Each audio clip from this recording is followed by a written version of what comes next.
Hey guys, thanks for tuning in to another video on ForgottenWeapons.com.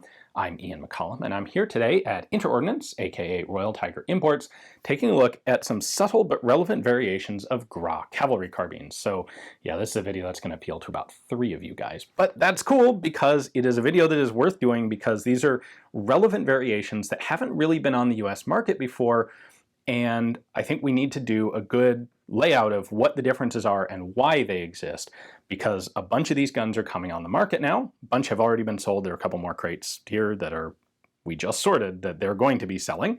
For the record, I don't have any financial ties to InterOrdnance. I'm not getting anything from sales of these, but I want to have a video out there showing the different variations so that when people start getting these and wondering why there are these little differences, they can identify what they are.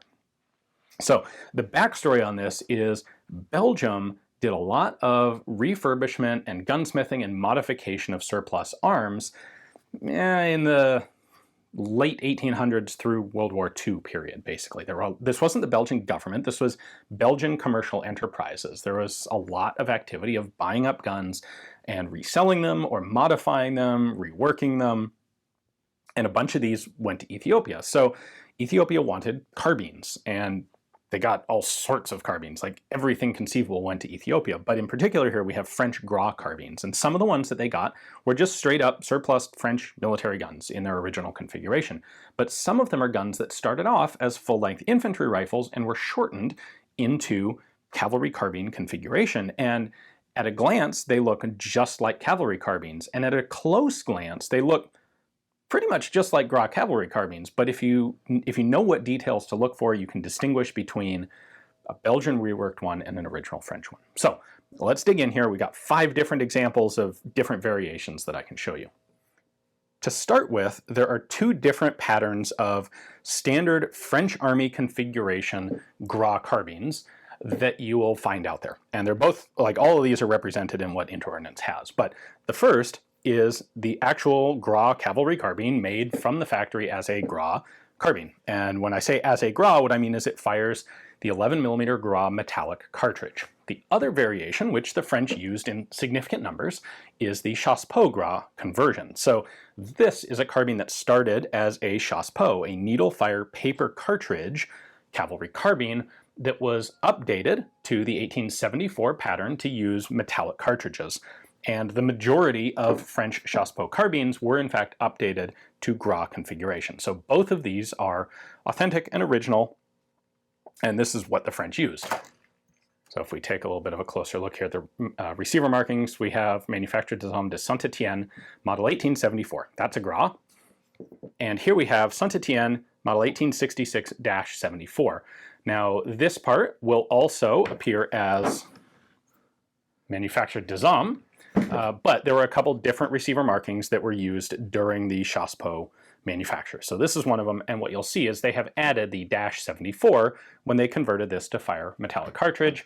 We also have a metallic cartridge bolt here, and the easiest way to distinguish between a Chassepot and a Gras bolt is that the Gras has a separate bolt head like this, and that's because it needs an extractor, which is on the bolt head, which is not something that the Chassepot uses, because the Chassepot uses a caseless disintegrating paper cartridge. Now, a couple things that are distinctive about the cavalry carbine configuration. One is the trigger guard. First off, all the furniture is in brass. The trigger guard has a sling swivel here at the front of the trigger guard. Note it has a very short front tang to the trigger guard. The buttstock is also a little bit shorter than a standard infantry rifle. If we move up, we're going to have 3 brass bands, well, nose cap, and 2 brass bands. Our front sling swivel is on the middle band, and yeah, that's the cavalry carbine. Now, on the Chassepot Gras conversion, all of those elements are exactly the same. The most common variation on this that we will find, and there are a lot of these, especially in this last batch from Ethiopia, are infantry rifles that were converted to the cavalry carbine configuration. So at a glance, this looks the same. We've got our brass trigger guard there, we've got our 3 brass barrel bands, sling swivel in the right position. Obviously, all of these originally had rear sights on them, but the Ethiopians apparently really hated rear sights and took them off quite regularly. So this looks like a standard carbine, but there are a couple of distinctive differences. Primarily, we have the fact that full-length rifle stocks were converted down to cavalry carbine configuration. And so the rifle stock has a longer tang up here in front, and actually also behind the trigger guard. And you can see that. It's subtle, but you can see the distance from the screw to the front here and here. So the Belgians actually, they made hardware for these guns, and they made a longer trigger guard that would fit the existing inletting in the rifle stocks. You can really see this as well if you put an original carbine, like this one, side by side with an infantry rifle that's been converted, because the infantry rifle is going to be generally just slightly longer because they didn't often cut the butt stocks down. So this has a new brass butt plate on it, but it's the original length of an infantry rifle, and so for that reason you can see the difference in the receiver tang position here. The carbine was a little bit shorter, the infantry rifle a little bit longer. The infantry rifles also had their barrel bands in a slightly different location than carbines, and so on the converted infantry rifles you will find a plug in the stock where the original barrel band was. The barrel band has been relocated to put in the correct spot for one of the brass carbine barrel bands. On our original gun here, you can see there's been no change to the stock down there. And finally, this is a little more subtle, but the serial numbers here are also relevant. So these are original French infantry rifle barrels, and you can't always make this distinction, but on this one you can see we have an FG serial number here, which means this was produced like hundreds of thousands of rifles in, over 1 million rifles in, because Saint-Étienne, who made this barrel, started with an F prefix, and then G, and then H, and then J, K, L, M, N, P, Q, and then they came back and started doing double letters as FG. So we're well over 1 million rifles produced before they get to an FG serial number prefix. Total carbine production was just a couple 100,000 guns in total, so you would never get to double prefix serial numbers on a carbine. So just a quick recap, you can identify an infantry rifle conversion by the long trigger guard. Note the extended distance between the screw and the end of the brass here. By the plug in the stock for the original barrel band, and potentially by the serial number on the barrel. But there are more than just those two basic variations out there. Everything, like the closer you look at these, the more weird oddball examples you get. So if we look at this one, we have the short brass, so probably a carbine. We have no plug in here, probably a carbine, looking pretty good. But what's that? That's another double letter prefix. The carbines had their own serial number range. They never got to double letters. This is absolutely a rifle barrel. So what we have here is a full-length infantry rifle that was cut down to carbine configuration and actually placed in an original carbine stock. So here's another oddball one. Again, we'll start at the trigger guard, and we have the long trigger guard here, so looking like an infantry rifle conversion. We have a plug in the stock, so again, looks like a conversion. It's absolutely an infantry rifle stock. And in fact, back here we can see the original French property plug.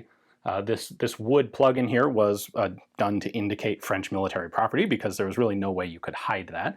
This also, by the way, has an AOI, which is an Indian African Army, colonial army stamp, which is cool. That's actually a really distinct, good example of that stamp. Our receiver marking is 1874, manufactured des Hommes de Saint-Étienne. So okay, that's a standard Gras, but it gets a little bit weird when we get to the serial number. This is F80-some thousand, and it has 2 dates on it. So what we have here is actually a very late production original chassepot, because the 2 dates here are, the first one is the date when the gun was originally made, or when the barrel was originally made, and the second one is when it was rebarreled and converted into a Gras. So this actually started out as a chassepot, and we have further support for that from the fact that the F prefix here is a block F. Chassepots all used block serial number, well, serial letters, I suppose. Gras used the fancy script alphabet. So this was originally a cavalry carbine. That serial number is too high for 1874 to be a rifle. So this would have been originally a chassepot carbine converted into a Gras Cavalry Carbine, given a new receiver, and then sent to Ethiopia. So this is another original gun, but it's a weird one. And those are the main sorts of examples that you will find among these guns. Original carbines, infantry rifles cut down and put in converted infantry rifle stocks, and then basically in smaller numbers, all of the different variations you could get with those parts. So original carbines in rifle stocks, original rifles in carbine stocks, and then the occasional just total oddball.